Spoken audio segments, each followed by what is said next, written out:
You ever notice how ghost stories, well, they change. They have to evolve. And today, they don't just hang out in spooky old houses anymore. Nope, they live right inside our devices. So we're going to break down a new kind of horror story, one that's born from our screens, to figure out why it is so dang effective. It all starts somewhere, Somewhere you feel totally safe.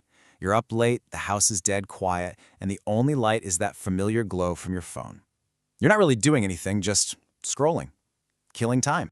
And then you stumble on it. It feels like a digital back alley, right? A place you probably weren't supposed to find. This old, forgotten group. You've heard rumors it's connected to something, well, something dark. And your curiosity, it just gets the best of you. You have to click. And boom, just like that, you're watching something that feels ancient and just wrong. You see these hooded figures, you can't see their faces, and they're chanting around a fire. It's creepy for sure, but hey, it's just pixels on a screen, right? And that's it. That's the moment the floor drops out.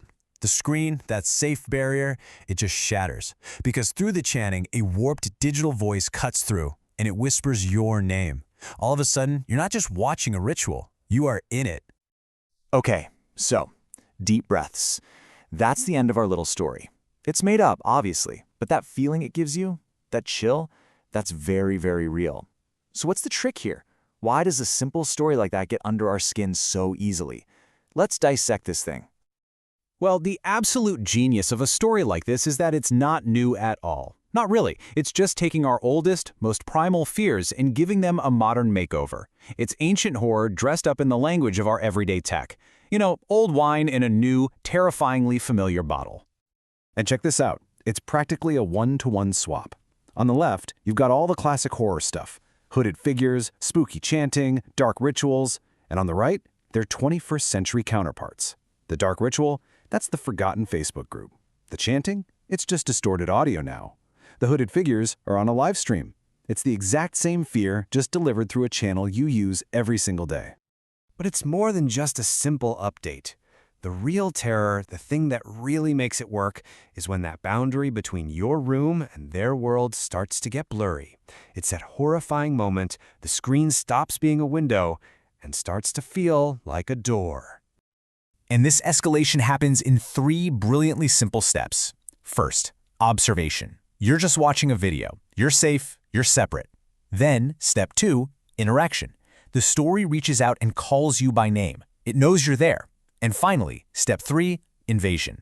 The digital bleeds into the physical. That fire on the screen, you can now see its light flickering in your own room. In just a few seconds, you've gone from a viewer to a victim.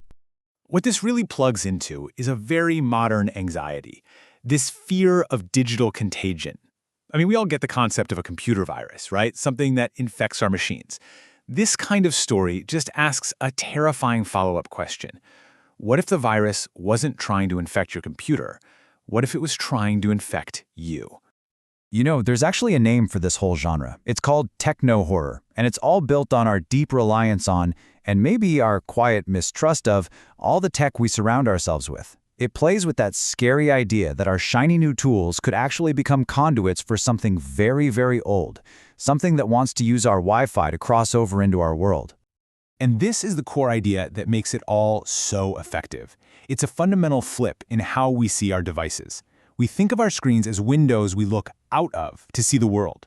But a story like this reframes it. It suggests that maybe, just maybe, it's a two-way mirror. And while you're looking out, something else is looking right back in. So, what do we take away from all this? This whole idea of a digital summoning points to a fear that is uniquely ours, right now. We spend so much of our lives looking at these glowing rectangles that the line between what's digital and what's real has gotten, well, terrifyingly thin. And deep down, I think we're all a little afraid of what might eventually decide to crawl across that line. So, I'll just leave you with this one little thought. The next time your video call glitches, or your audio gets all distorted, or your screen just freezes for a second too long, what if it's not a bug? What if it's a feature of something else entirely, just trying to get your attention?